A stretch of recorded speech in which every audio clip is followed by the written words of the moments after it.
Is there anything louder than the silence of a breaking heart?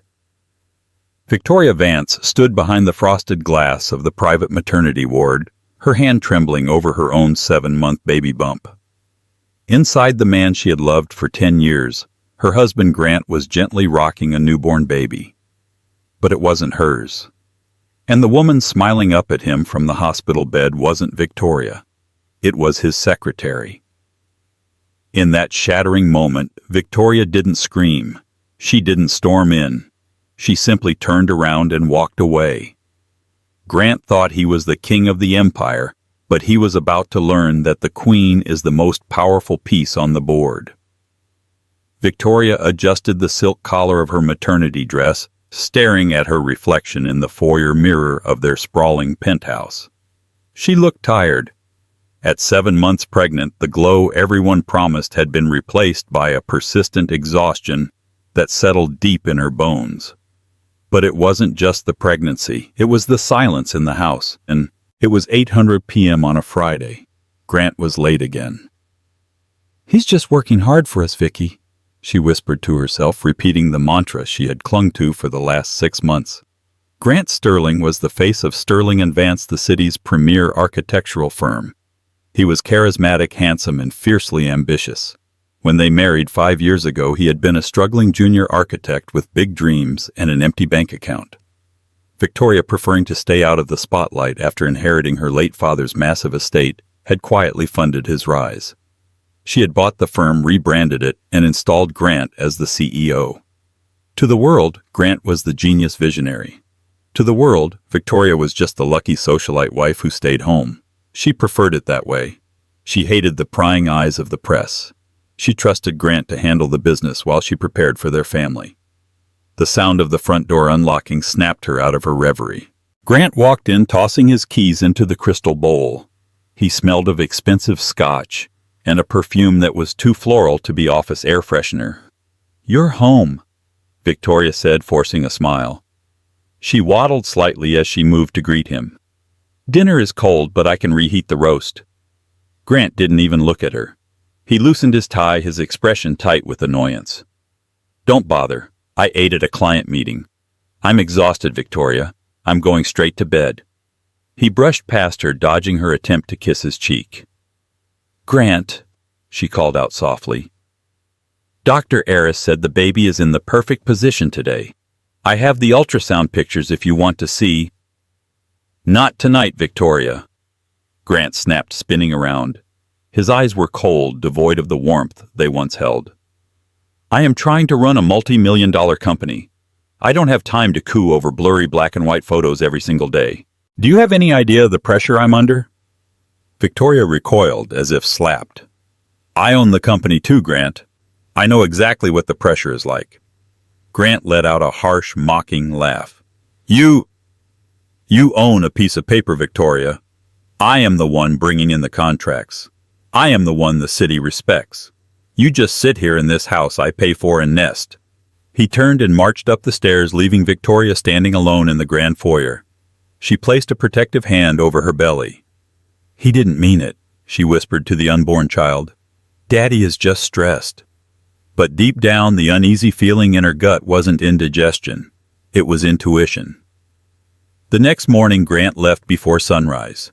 He claimed he had a weekend conference in Aspen with potential investors. He packed a bag, took his passport, and kissed her forehead with a mechanical detachment that chilled her blood. "Don't wait up on Sunday," he said. "I might go straight to the office." Victoria watched his sleek black sedan disappear down the driveway. She felt a sudden overwhelming urge to verify his flight. She never checked up on him. She wasn't that kind of wife, but the perfume smell from the night before lingered in her memory.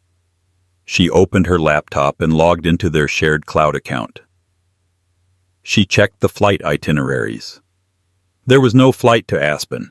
There was, however, a recurring charge on the company credit card for a private suite at St. Jude's Medical Center, specifically in the VIP maternity wing. Victoria frowned. Why would Grant be paying for a maternity suite? Her phone buzzed. It was a text from an unknown number. "He's not in Aspen. He's at St. Jude's. Room 404. Come see who he's really building a family with." Her heart hammered against her ribs. It had to be a mistake, a prank. But the credit card statement stared back at her unblinking and factual. Victoria grabbed her coat. She didn't call the driver. She called an Uber. She needed to be invisible. The VIP wing of St. Jude's was quieter than a library. The floors were marble and the air smelled of lavender rather than antiseptic. Victoria kept her head down, her oversized sunglasses hiding her red-rimmed eyes. She wore a simple beige trench coat that concealed her baby bump. She found room 404 at the end of the hall. The door was slightly ajar. Victoria stopped. Her breath hitched in her throat. She could hear voices. "She's beautiful, Grant. She has your nose." A woman's voice, high-pitched, cloying. "She's perfect," Grant's voice replied. It was soft, filled with an adoration Victoria hadn't heard directed at her in years. "My little princess." Victoria inched closer to the gap in the door. Inside, the room was filled with balloons and flowers. In the hospital bed sat Tiffany, Grant's personal assistant, a woman Victoria had invited to dinner, a woman Victoria had bought Christmas gifts for. Tiffany looked radiant, holding a glass of sparkling cider. But it was Grant who commanded Victoria's attention. He was sitting in the armchair next to the bed, holding a swaddled infant. He was rocking the baby gently, his face glowing with pride. "When are you going to tell her?" Tiffany asked, taking a sip of her drink. "You promised Grant. Once the baby was born, you'd leave the cow." Victoria's hand gripped the doorframe so hard her knuckles turned white. The cow. Grant sighed, still looking at the baby. "I have to time it right, Tiff. Victoria is emotional. And her name is on the preliminary deeds. If I leave her now, it gets messy. I need to get her to sign over the controlling shares of the firm first. I have the papers drawn up. I'm going to tell her it's for tax purposes before her baby comes." "And the baby?" Tiffany asked, pouting. "I don't want her brat around our daughter." "Don't worry," Grant scoffed. "Once I have the shares, I'll file for divorce on the grounds of irreconcilable differences. I'll give her the house to keep her quiet. She can raise her kid alone. I want a fresh start, with you, and with real heirs. Not a child from a woman who let herself go the moment she got a ring." Tears streamed down Victoria's face, hot and fast. He wasn't just cheating. He was planning to rob her. He was planning to steal the company her father built, the legacy she had entrusted to him, and leave her and their child with nothing but a house she didn't want. He was holding another woman's baby while hers was kicking inside her, ignored and unwanted. For a moment, rage flared so hot she wanted to kick the door open. She wanted to scream, to throw the vase of flowers at his head, to expose him right there in front of the nurses. But then she looked at Grant's smug face. She saw the calculation in his eyes. If she screamed now, she was just the hysterical pregnant wife. He would spin it. He would manipulate the narrative. He would say she was crazy, hormonal. He would fight her for the assets, and he knew the company's accounts better than she did right now. "No," she thought, wiping her tears with the back of her hand. "Anger is cheap. Revenge is expensive." She took a photo through the crack of the door, a clear shot of Grant holding the baby with Tiffany smiling in the background. Then she recorded 10 seconds of their conversation about the shares. She stepped back, her heels silent on the plush carpet. She turned around and walked away. As she reached the elevator, she dialed a number she hadn't called in 5 years. "Harrison," she said, her voice trembling but gaining strength with every word. "Victoria," the deep, gravelly voice of her father's old lawyer answered. "Is everything all right?" "No," she said, stepping into the elevator and pressing the button for the lobby. "Grant is trying to steal the firm. He has a mistress and a secret child. I need you to freeze everything." And Harrison, "Yes, Victoria. I want to invoke Clause 14 of the original partnership agreement, the bad faith clause, and get the private investigators ready. I want to know what he had for breakfast 3 years ago. I want to destroy him." Victoria returned to the empty house. It no longer felt like a home. It felt like a stage set for a play that had just been canceled. She didn't cry anymore. The tears had dried up in the car ride home, replaced by a cold, steely resolve. She went into Grant's home office. He was sloppy. He thought she was stupid, so he barely hid his tracks. She found the tax documents he planned to have her sign in his briefcase. She read them over. It was a transfer of ownership agreement disguised amidst pages of legal jargon. If she signed this, she would be signing away 40% of her shares to him for management stability, giving him majority control. She took photos of the documents. Then she put them back exactly as she found them. She spent the weekend packing. Not everything, just the essentials. Her jewelry, her personal documents, the hard drives with the original company and corporation papers. She moved them into a secure storage unit on the other side of town. On Sunday evening, Grant returned. He acted exhausted. Aspen was a nightmare. He lied, rubbing his temples. Investors are sharks, Victoria. You're lucky you don't have to deal with them. Victoria sat on the sofa reading a book. She didn't look up. Did you close the deal? Almost, he said, loosening his tie.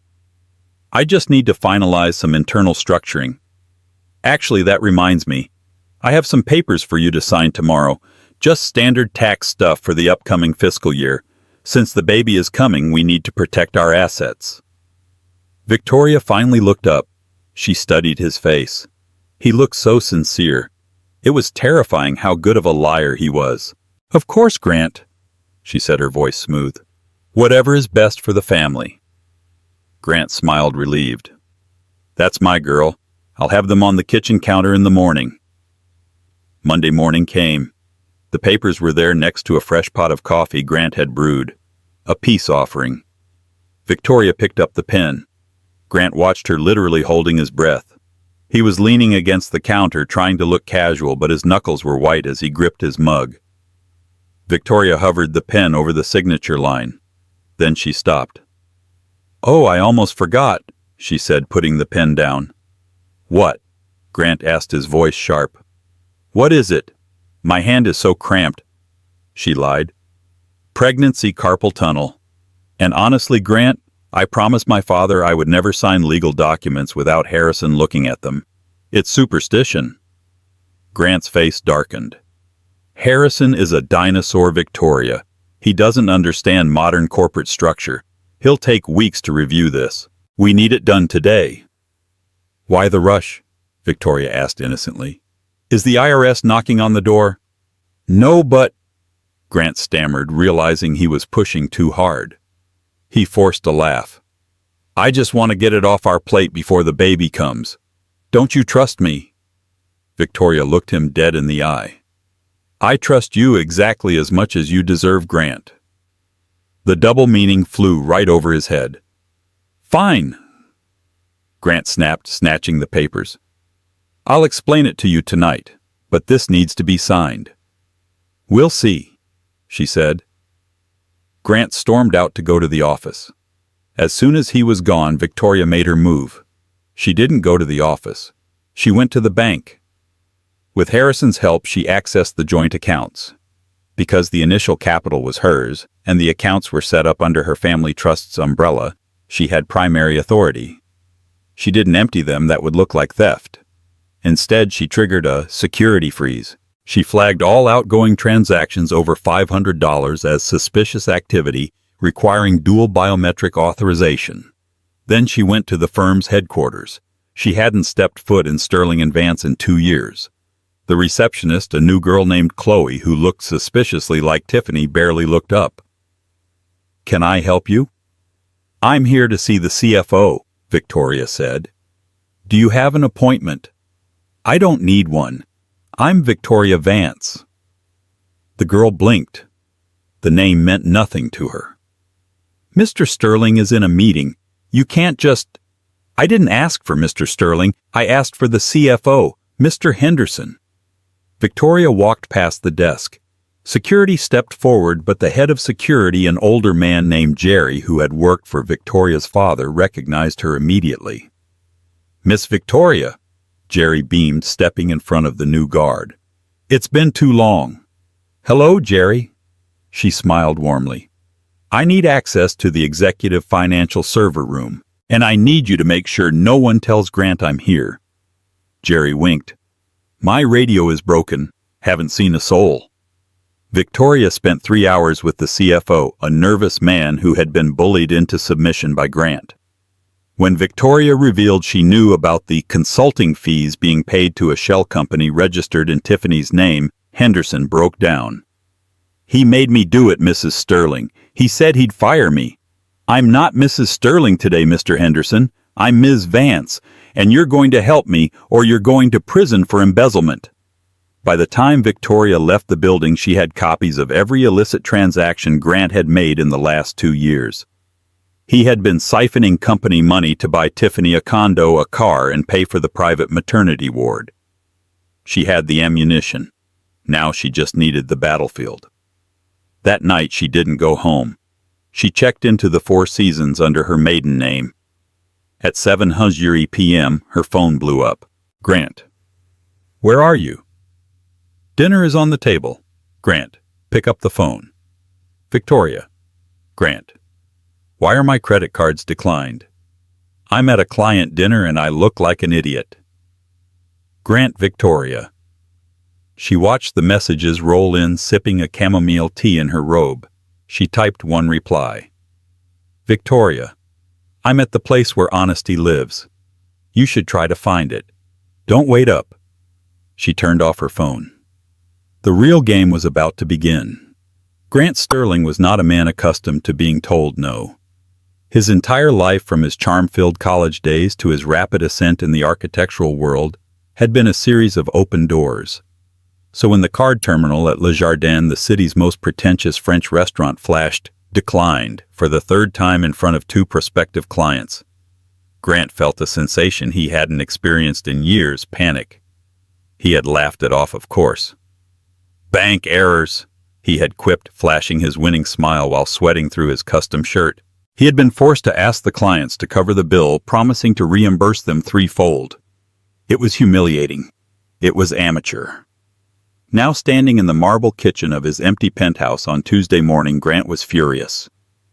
"Pick up the phone, Victoria," he shouted at the voicemail for the 20th time. He slammed his cell phone onto the granite island. The house was too quiet. He had returned late the previous night to find the master bedroom untouched. The bed was made with military precision. The closet, usually overflowing with Victoria's maternity clothes and soft cashmere wraps, looked sparse. He had checked the safe. Her jewelry was gone. "She's throwing a tantrum," Grant muttered to himself, pacing the floor. He ran a hand through his hair. "She's hormonal. She's upset because I missed dinner on Friday. That's all it is." He refused to believe anything else. The alternative that she knew was impossible. He had been careful. Tiffany had been discreet. The baby was a secret buried under layers of privacy laws and cash payments. His phone buzzed. It was Tiffany. "Tiffany." "The realtor just called. The deposit for the condo bounced, Grant. They're threatening to put it back on the market. Fix this. Now." Grant groaned. He texted back, "Handling it. Just a banking glitch. Don't worry, babe." He dialed the private banking line for the firm. "This is Grant Sterling. My cards are frozen. Unfreeze them immediately." "I'm sorry, Mr. Sterling." The voice on the other end was cool, professional, and detached. "The freeze was initiated by the primary account holder due to suspected fraudulent activity. We cannot lift it without her biometric authorization in person." "I am the CEO of the company," Grant roared. "I am her husband. Ms. Vance is the primary account holder, sir. Your authorization level is secondary. Have a nice day." The line went dead. Grant stared at the phone. Secondary. The word echoed in his head like a gunshot. For 5 years, Victoria had let him play the king. She had signed whatever he put in front of her, nodded at his business strategies, and stayed in the background. He had forgotten, truly forgotten, that technically she held the leash. He needed those shares. He needed her to sign the transfer agreement immediately. Once he had the 40%, he would have majority control. He could fire the bank. He could fire her. He needed to find her. He called her friends. None of them had seen her. He called her obstetrician. The receptionist said, "Mrs. Sterling has canceled her remaining appointments with us." That stopped Grant cold. Canceled her appointments. She was 7 months pregnant. Where would she go? A terrible thought occurred to him. He rushed to his home office and booted up his computer. He logged into the firm's internal server to check his email looking for a distraction. An email from the CFO Henderson popped up. Subject urgent. Audit inquiry. Mr. Sterling, the external auditors are asking for receipts regarding the consulting fees to T-Bone LLC. They are in the conference room. Please advise. Grant's blood ran cold. T-Bone LLC was the shell company he used to funnel money to Tiffany. External auditors. He hadn't hired auditors. He grabbed his keys. He didn't have access to his accounts, but he had a stash of emergency cash in the office safe. He needed to get to the firm, destroy the paper trail, and find his wife before she did something stupid. Little did he know Victoria wasn't doing something stupid. She was doing something brilliant. Across town, Victoria sat in a leather armchair in the library of Harrison's law firm. The room smelled of old paper and mahogany. "You look tired, Victoria," Harrison said gently, sliding a glass of water across the desk. "But you also look determined." "I'm done being tired, Harrison," Victoria said, her hand resting on her stomach. Her baby kicked a strong, reassuring thud against her ribs. "Grant thinks I'm weak. He thinks I'm just a vessel for his heirs and a bank account for his ego. He forgot that I was the one who taught him how to read a blueprint." Harrison smiled grimly. "We have the forensic accounting report. It's damning. He's misappropriated over $2 million in company funds for personal use. The condo, the car, the hospital bills, it's all there. But Victoria, if we go to court with this, the scandal could hurt the firm's stock price. The public loves Grant. They think he's the genius behind the skyline." "I know," Victoria said. She stood up and walked to the window, looking out at the city her father had helped build. "That's why we're not going to court. Not yet." "What do you have in mind?" Victoria turned back, a cold fire in her eyes. Grant scheduled a board meeting for Friday to push through his new expansion plan. He wants to use that meeting to dazzle the board and get them to vote for a restructuring that dilutes my shares. He's walking into a trap, Harrison realized. "No," Victoria corrected him. "He's walking into an execution. I'm going to that meeting, Harrison. And I want you to be there. But not as my lawyer." "As what?" "As the executioner." By Thursday, Grant was a wreck. He hadn't slept in 48 hours. He had been living off office coffee and adrenaline. He had managed to stall the auditors by claiming the files were archived off-site, but he knew he was running out of time. He still hadn't found Victoria. Then at 2:00 p.m., his secretary, the new one since Tiffany was on maternity leave, buzzed him. "Mr. Sterling, Mrs. Sterling is on line 1. Grant nearly knocked his chair over, grabbing the phone. "Victoria? Where the hell are you?" "Hello, Grant." Her voice was calm, almost serene. It was the voice of the woman he had married, not the ghost who had fled. "I'm sorry to worry you. I needed some space. The pregnancy, the hormones. I just felt overwhelmed." Grant exhaled, his shoulders sagging. She was apologizing. She was buying the narrative. Thank God. "I was worried sick, Vicky." He lied smoothly, his confidence returning instantly. "I've been going out of my mind. Where are you?" "I'm at a spa resort in the countryside," she said. "I needed to clear my head, but I'm coming back tomorrow. I know how important the board meeting is for you." "The meeting?" Grant said, his eyes narrowing. "Right. You're coming." "Of course. I want to support you." "And Grant, about those papers you wanted me to sign." "Yes." Grant held his breath. I have them with me. I read them over. You're right. We need to protect the assets. I'll sign them and bring them to the meeting. We can make it official in front of the board. Show a united front. Grant pumped his fist in the air silently. It was perfect. Better than perfect. Signing the transfer in front of the board would legitimize his takeover completely. That sounds wonderful, honey, Grant purred. I'll see you there at 10:00 a.m. I love you. See you, Grant? The line clicked dead. Victoria lowered the phone and looked at her reflection in the hotel mirror. She wasn't at a spa. She was 10 blocks away. I love you too, she whispered to the empty room. That's why this has to hurt. Friday morning arrived with a thunderstorm that rattled the windows of the Sterling and Vance skyscraper. Grant arrived early dressed in his best charcoal suit. He felt invincible. He had texted Tiffany the good news. Grant. She's signing today. Once the meeting is over, I'm filing the papers. We'll be celebrating by tonight. Tiffany, good. Bring champagne. The baby has been screaming all night. Grant frowned at the text but dismissed it. He walked into the boardroom. The long mahogany table was polished to a shine. The board of directors was already assembling. There was Arthur Penhaligon, a 70-year-old real estate mogul who had been her father's golfing buddy. There was Beatrice Cole, a sharp-eyed venture capitalist who never smiled. And there were 3 younger members Grant had brought on recently, his yes men. Grant. Arthur nodded, tapping his pen. We hear there's a big announcement today. Huge, Arthur. Grant beamed, taking his seat at the head of the table. We are restructuring for the future. Sterling and Vance is about to become a global empire. And Victoria? Beatrice asked, looking over her spectacles. Is she joining us? We haven't seen her in months. She'll be here, Grant assured them. She's fully on board with the new direction. At 10:05 a.m. the double doors opened. Grant stood up, a smile plastered on his face, expecting to see Victoria in one of her flowy, apologetic maternity dresses. Instead, the room went silent. Victoria walked in. She was wearing a tailored black maternity suit that looked like armor.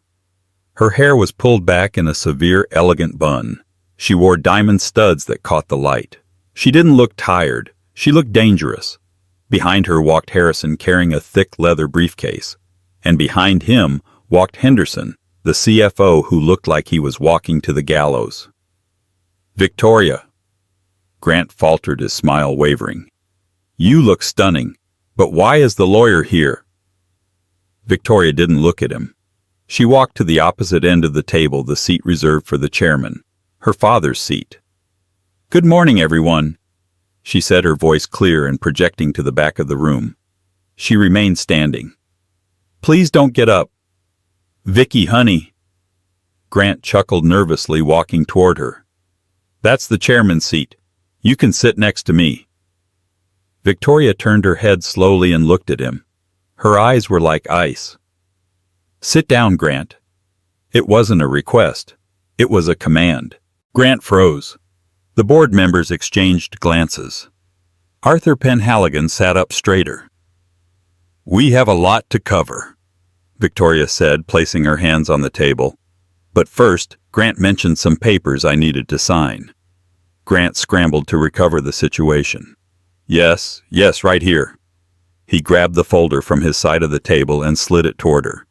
Just the asset protection restructuring, like we discussed. Victoria opened the folder. She looked at the document. Transfer of 40% voting rights to Grant Sterling. She picked up a pen. Grant's heart hammered against his ribs. Do it. Just do it. Victoria held the pen up. You told the board that this transfer is to stabilize the company management, correct, Grant? Absolutely. Grant nodded to the room. Victoria wants to focus on the baby. I'm stepping up to handle the burden. The burden, Victoria repeated. She smiled a cold, terrifying smile. It's funny you use that word. She ripped the document in half. The sound of tearing paper was deafening in the silent room. Grant's jaw dropped. Victoria, what are you doing? I'm declining your offer, she said, tossing the pieces onto the floor. And I'm invoking my right as the majority shareholder to call for an immediate vote of no confidence in the CEO. Grant laughed. It was a hysterical, disbelief-filled sound. You can't do that. You don't have the grounds, and even if you did, the board supports me. He looked at his yes men. Right. They looked away. Oh, I have grounds, Victoria said softly. Harrison. Harrison stepped forward and placed a thumb drive into the room's smart projector system. What is this? Grant demanded, his face flushing red. This is highly irregular. Sit down, Grant, Arthur Penhaligon barked. The old man's voice was thunderous. Grant sat. The projector screen lowered. Grounds for dismissal. Victoria narrated, her voice steady. Embezzlement, fraud, breach of fiduciary duty, and moral turpitude. The screen flickered to life. The first image that appeared on the massive 4K screen was not a spreadsheet. It was a photograph. It was the photo Victoria had taken through the crack of the hospital door. High resolution. Undeniable. Grant sitting in the hospital chair, gazing adoringly at the newborn in his arms. In the background, Tiffany, unmistakable even in a hospital gown, raising a glass of cider. A gasp rippled through the room. Beatrice Cole covered her mouth. Isn't that your secretary? Arthur asked, squinting at the screen. That is Tiffany Miller, Victoria confirmed, who is currently on the payroll as a senior consultant for a company called T-Bone LLC. Grant, would you like to explain to the board why the company has paid T-Bone LLC $250,000 in the last 6 months? Grant was shaking. He stood up, knocking his chair back. This is personal. This is a private matter. Victoria is trying to humiliate me because she's jealous. This has nothing to do with the company. It has everything to do with the company, Victoria countered, her voice rising. Because you paid for that hospital suite with the corporate Amex. You paid for her condo with the firm's development fund. Harrison clicked a button. The screen changed. Now it displayed bank statements. Highlighted in red were transfers: St. Jude's Medical, VIP Wing, Luxury Motors, Tiffany Miller Consulting. You stole from us, Beatrice Cole said, her voice dripping with disgust. You stole from the partners. I was going to pay it back. Grant screamed, the veins in his neck bulging. It was a loan I made this company. I brought in the contracts. I am Sterling and Vance. Actually, Victoria said, signaling Harrison again. You're not. The screen changed to a legal document. It was the original incorporation charter of the firm, dated 30 years ago, signed by Victoria's father. You see, Victoria addressed the board, ignoring Grant. When my father died, he left the firm to me. When Grant and I married, I allowed him to run it. I let him put his name on the door. I let him think he was a partner. She turned to look at Grant, who was now sweating profusely, loosening his tie.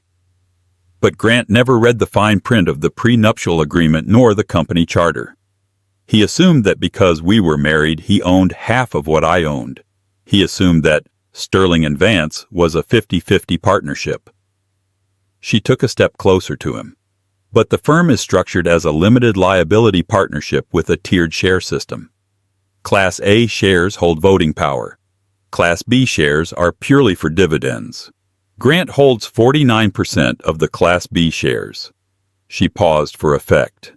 I own 100% of the Class A shares. I own 90% of the total equity of this firm. Grant Sterling doesn't own a single brick of this building. He is an employee. An at-will employee. The silence in the room was absolute. Grant looked like he had been punched in the gut. He staggered back against the wall. You lied to me, he whispered. You let me build this up, thinking it was mine. I let you build it up because I loved you, Victoria said, her voice finally cracking with the weight of the betrayal. I wanted us to build it together. I didn't care about the shares. I didn't care about the titles. I trusted you. She gestured to the screen where the picture of him holding the other baby still loomed. But then you decided to build a different life, with my money. She turned back to the board. I move for the immediate termination of Grant Sterling as CEO effective immediately. I also move for the commencement of criminal proceedings for embezzlement and fraud. All in favor? Arthur Penhaligon's hand shot up. Aye. Beatrice Cole. Aye. Even the three yes men, seeing the ship sinking and the captain burning slowly, raised their hands. Aye. The motion carries, Victoria said. She looked at Jerry, the head of security, who was standing by the door with two uniformed guards. Jerry, Victoria said, please escort Mr. Sterling out of the building. He is to take nothing, no laptop, no phone, no files. Check his pockets. Jerry stepped forward, his face grim. He had never liked Grant. Yes, Miss Vance, with pleasure. Grant looked around the room. He saw no sympathy. He saw only judgment. His empire had crumbled in less than 10 minutes. You can't do this to me, Grant snarled, his eyes wild. I am the father of your child. Victoria placed a hand on her belly. She looked at him with a pity that hurt more than the anger. No, Grant, you made your choice. You're the father of Tiffany's child. My child. My child has a mother who owns a kingdom, and that's enough. Jerry grabbed Grant's arm. Let's go, sir. Don't make a scene. Get your hands off me, Grant shouted, shaking him off. He straightened his jacket, trying to salvage a shred of dignity. He glared at Victoria. You think you've won? The company is nothing without me. The clients love me. I'll start my own firm. I'll crush you, and I'll take half your money in the divorce. Victoria watched him walk to the door. Grant, she called out one last time. He stopped, hand on the door handle, looking back with a sneer. You really should have read the prenup, she said softly. The infidelity clause voids all spousal support. You're leaving this marriage exactly how you entered it. Broke. Grant's face went white. He opened his mouth to scream, but no sound came out. He turned and fled the room, Jerry close on his heels. As the door closed, Victoria let out a long, shaky breath. She sat down in the chairman's chair. Her legs were trembling. Arthur Penhaligon stood up and walked over to her. He placed a hand on her shoulder. Your father would have been proud, Victoria, he said quietly. He always said you were the tough one. Victoria looked up at the old man and smiled through tears she finally allowed to fall. I'm not tough, Arthur, she said. I'm just a mother, protecting her young. But the drama wasn't over. Grant Sterling was not a man who went down quietly, and Tiffany Miller was not a woman who gave up her meal ticket without a fight. As Victoria left the building an hour later, exhausted but victorious, her phone rang. It wasn't Grant. It was a number she didn't recognize. Mrs. Sterling, a voice said. This is the emergency room at St. Jude's. Your husband, or ex-husband, has just been admitted. Victoria's heart stopped. What happened? He crashed his car, the nurse said. He was driving at high speed. He kept screaming that he had to fix it. But Mrs. Sterling, there was a passenger. Victoria gripped the phone. Who? A woman, Tiffany Miller. And there was a car seat in the back. The drive to St. Jude's Medical Center was a blur of red taillights and pouring rain. Victoria sat in the back of her town car, her hands resting protectively on her stomach. She felt a strange detachment, a numbness that shielded her from the horror of the news. Grant, Tiffany, the baby, the trio that had destroyed her marriage was now wreckage on the side of the interstate. When she arrived at the emergency room, the scene was chaotic. Police officers were interviewing nurses. A gurney was being rushed down the hall. Mrs. Sterling. A doctor approached her. He looked exhausted. I'm Dr. Evans. Thank you for coming so quickly. Is he alive? Victoria asked. Her voice was steady, devoid of the panic a wife should feel. He is, Dr. Evans said. He's in surgery now. Multiple fractures, internal bleeding, and a severe concussion. We're doing everything we can. But Mrs. Sterling, the police need to speak with you. Victoria nodded. She turned to see two officers approaching. Behind them, sitting on a waiting room chair with a bandaged head and a hysterical expression, was Tiffany. Tiffany looked up and saw Victoria. The transformation was instantaneous. The mistress's face twisted from fear to venomous rage. "You!" Tiffany shrieked, struggling to stand up. "You did this!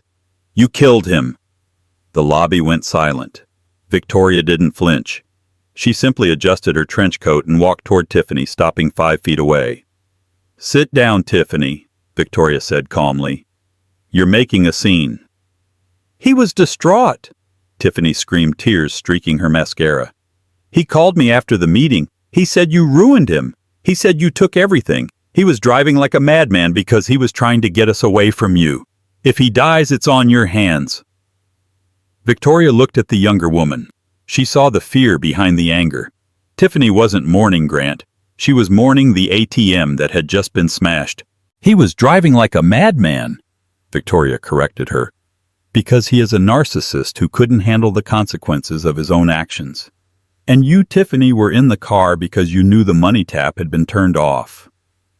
"I love him," Tiffany spat. "Do you?" Victoria asked.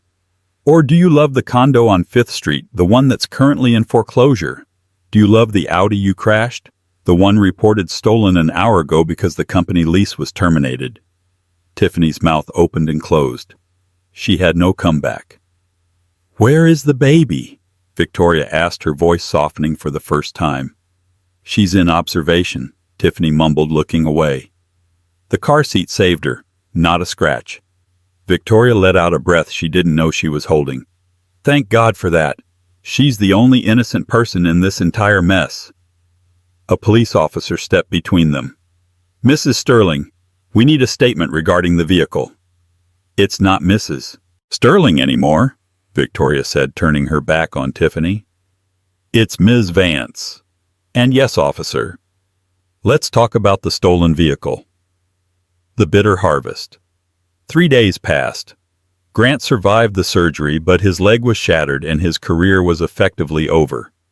The news of his embezzlement had leaked to the press, likely thanks to Arthur Penhaligon, and Sterling and Vance stocks actually rose after Victoria's decisive action in the boardroom. The market loved a strong leader. Victoria didn't visit Grant until he was moved out of the ICU. She needed to close the book. She walked into his private room. He looked small in the hospital bed, hooked up to monitors, his legs suspended in a sling. His face was bruised purple and yellow. When he saw her, his eyes filled with tears. "Vicky," he croaked, "you came." Victoria stood at the foot of the bed. She didn't sit. "I brought the papers, Grant," she said, pulling a file from her bag. "Not the transfer papers, the divorce papers." Grant winced. "Can't we talk about this? I almost died, Victoria. Doesn't that mean anything?" "It gave me perspective. I realized I made a mistake. I love you. We can fix this. I can earn your trust back." Victoria stared at him, marveling at his delusion. He genuinely believed he could charm his way out of this. He thought a few bruises and a sob story would erase the embezzlement, the affair, and the secret family. "Grant," she said, her voice tired, "you are facing 10 to 15 years in prison for corporate fraud and embezzlement. Harrison has already handed the files to the district attorney." Grant's face went pale. "You wouldn't let the mother of your child see her father in prison?" "I won't," Victoria agreed. "Because you aren't going to be her father.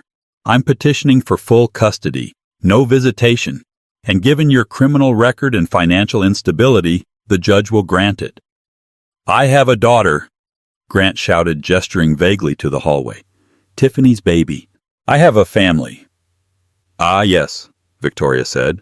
She pulled another piece of paper from her file. "About that." She walked to the side of the bed and placed the document on his chest. "What is this?" Grant asked, struggling to lift his head. "While the baby was in observation," Victoria explained, "the doctors had to run blood tests to check for internal trauma. They needed parental blood types for potential transfusions. Tiffany is type O." You are type A. Grant looked confused. So, the baby is type B, Grant. The room went dead silent.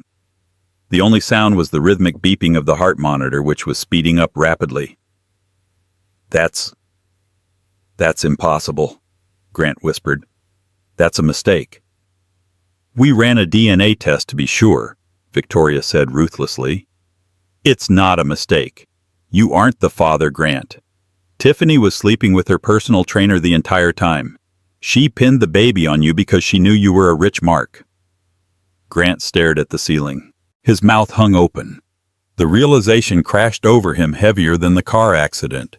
He had thrown away the love of a brilliant, loyal woman. He had embezzled millions. He had destroyed his reputation. He had lost his company. He was going to prison. And he had done it all for a woman who didn't love him and a child that wasn't even his. No, he wheezed, tears leaking from his eyes. No, no, no. Tiffany has already been discharged, Victoria added, delivering the final blow. She skipped town this morning. She knows the money is gone. You'll never see her again. Grant began to sob. It was a broken, ugly sound. He reached out his hand toward Victoria. Vicky, please. Please help me. I have nothing. I have no one. Victoria looked at his hand.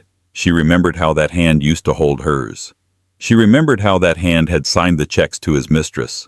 She remembered how that hand had held a baby that wasn't hers while she watched from the hallway. She didn't take it. You have exactly what you built, Grant, she said. Nothing. She turned and walked to the door. Victoria, he screamed, the desperation echoing off the sterile walls. Don't leave me here. I'm your husband. She stopped at the door, her hand on the handle. She looked back over her shoulder, her silhouette framed by the hallway light. You were my investment, she said coldly, and I'm cutting my losses. She walked out and the door clicked shut, sealing him in his silence. The Queen's Gambit. 6 months later. The boardroom of Sterling and Vance, now rebranded simply as the Vance Group, was buzzing with activity. The quarterly earnings report was projected on the screen. Profits were up 200%. Victoria sat at the head of the table. In a bassinet next to her sat her 2-month-old son, William. He was cooing softly, playing with a plush toy. Excellent work on the Tokyo contract, Beatrice, Victoria said, smiling at the board member. I think we're ready to expand into the European market. Agreed, Beatrice said, smiling at the baby. William seems to approve too. The meeting adjourned and the board members filed out, stopping to wave at the baby. They respected Victoria, not because she was a woman or a mother or a wife, but because she was a shark who had defended her company from the inside out. Harrison lingered behind. I heard from the prison today, he said quietly. Victoria didn't look up from packing her papers. And Grant is not doing well. He's working in the laundry. He tries to send letters, but I return them unopened as instructed. Victoria paused. She looked at little William, who had Grant's eyes but her spirit. Good, she said. Keep it that way. He asked for a photo of the boy, Harrison added gently. Victoria picked up William, holding him close. She kissed the top of his head, inhaling the scent of baby powder and hope. He chose his family, Harrison. He chose a lie. He doesn't get to enjoy the truth. She walked to the floor-to-ceiling window. Down below, the city was moving, alive and vibrant. Somewhere out there, Tiffany was likely looking for her next victim. Somewhere in a cell, Grant was scrubbing sheets, haunted by the memory of the life he threw away. But up here in the clouds, Victoria Vance was exactly where she belonged. She was the owner. She was the mother. She was the survivor. She looked at her reflection in the glass. She didn't look tired anymore. She looked like a queen who had burned the castle down just to kill the rats and built a palace from the ashes. Ready to go home, Will, she whispered to her son. She turned off the lights in the boardroom, leaving the past in the dark, and stepped into the light of her future. What a roller coaster of emotions. Victoria's story is a powerful reminder that silence is not always weakness. Sometimes it's the calm before the tsunami. Grant mistook his wife's kindness for blindness, and his arrogance cost him absolutely everything: his freedom, his reputation, and his family. It's a classic tale of karma. The grass isn't always greener on the other side. Sometimes it's just artificial turf painted over a sinkhole. Victoria proved that the most dangerous person in the room is the one who knows everything but says nothing until the timing is perfect. She didn't just win. She redefined the game. If you enjoyed this story of betrayal, revenge, and sweet justice, please hit that like button. It really helps the channel grow. Don't forget to share this video with a friend who loves a good drama, and subscribe with notifications on so you never miss a story. What would you have done in Victoria's shoes? Let me know in the comments below. Thanks for watching.